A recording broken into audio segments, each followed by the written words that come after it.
Today, I'm going to share with you 3 tips for balancing self-care and wealth care. Let's get to it.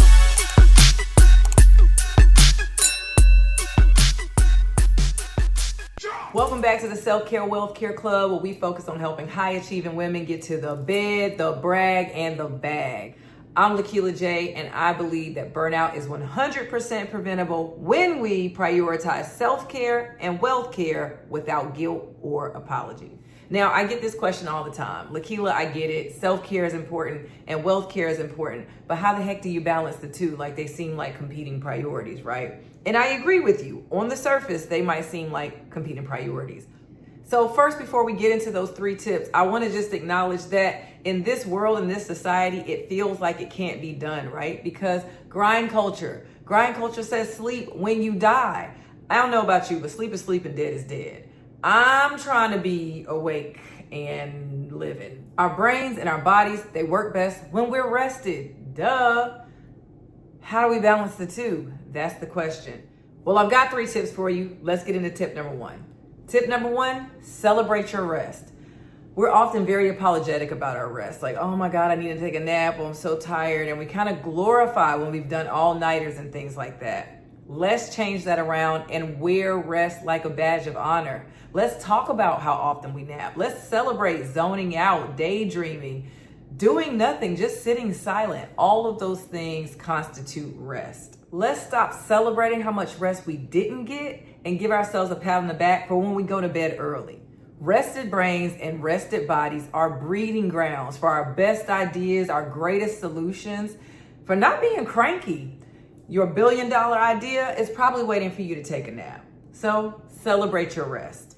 Tip number 2 for balancing self-care and wealth care, build your support squad. Because self-care doesn't mean by yourself, and your network represents your net worth. So the two go hand in hand. When we build our support squad, we're finding people in our personal and professional lives who are down for us like 4 flat tires. And if you're an entrepreneur and you have a business, or in your corporate career, it looks like building and leveraging your team. If every dime that you make is dependent upon your own labor, well, that's a recipe for burning out, boo.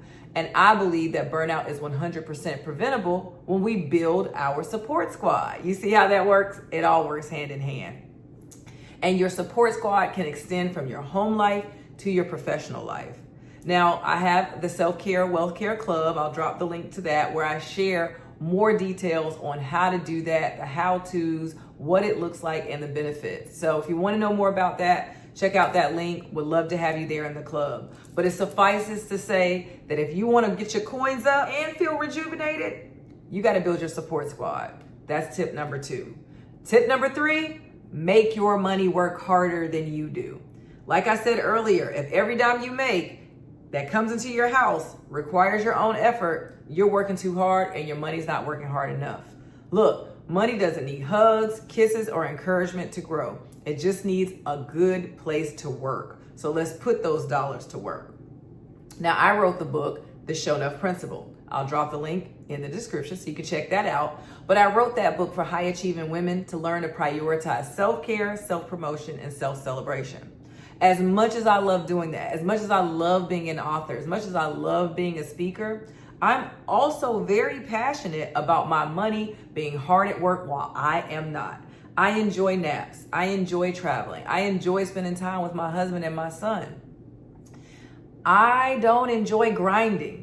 No for me. It's going to be a no for me, dog. So in order for me to do that, I have to make sure that my money is hard at work. Now, I do that in multiple ways. I'm a private lender. I have money in cryptocurrency investments and a couple of other strategies that I talk about in the Self-Care Wealth Care Club. I will drop the link to that club if you want to know some of the how-tos or to have my help in creating your plan to get your money working harder than you. But the point here is that your money can work way harder than you do. There's 24 hours in a day, 7 days a week, and I encourage women to spend the majority of that time resting and being rejuvenated. And we can do that when our money is hard at work. So those are 3 tips for balancing your self-care and your wealth care. Number 1, celebrate your rest. You'll start to get more of it. Number 2, build your support squad, because self-care doesn't mean by yourself, and your network is your net worth. Number 3, make your money work hard, much harder than you do. Money doesn't need hugs, kisses, or encouragement. It doesn't need naps, but you do. Those 3 tips actually all work together. If you're celebrating your rest with your squad and all of y'all are making your money work harder than you do, then you're tapping into the 4th. Now, this is a bonus. The 4th cheat code, which is the celebration factor. What we celebrate appreciates, and what we appreciate grows. For more tips like these, like and subscribe to this channel, and check out my Self-Care Wealth Care Club for high achieving women. We're all about accessing self-care and wealth care without guilt. Now, this is a particularly relevant topic right now, where so much is going on in the world, where it feels like I think we're all feeling the crunch and the squeeze of everything that's going on in the economy. It may seem almost counterintuitive to focus on self-care right now.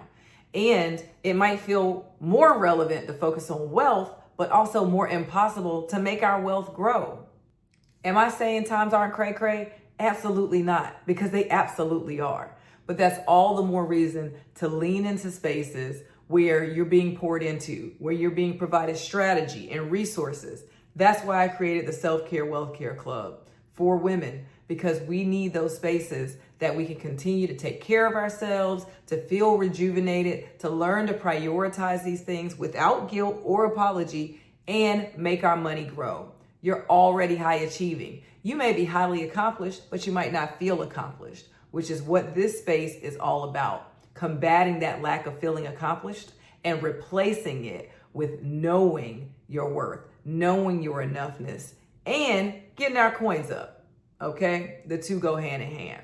The main thing about the main thing is that you can have balance in your self-care and your wealth care. You can operate in your personal and professional life in flow and alignment. Show enough.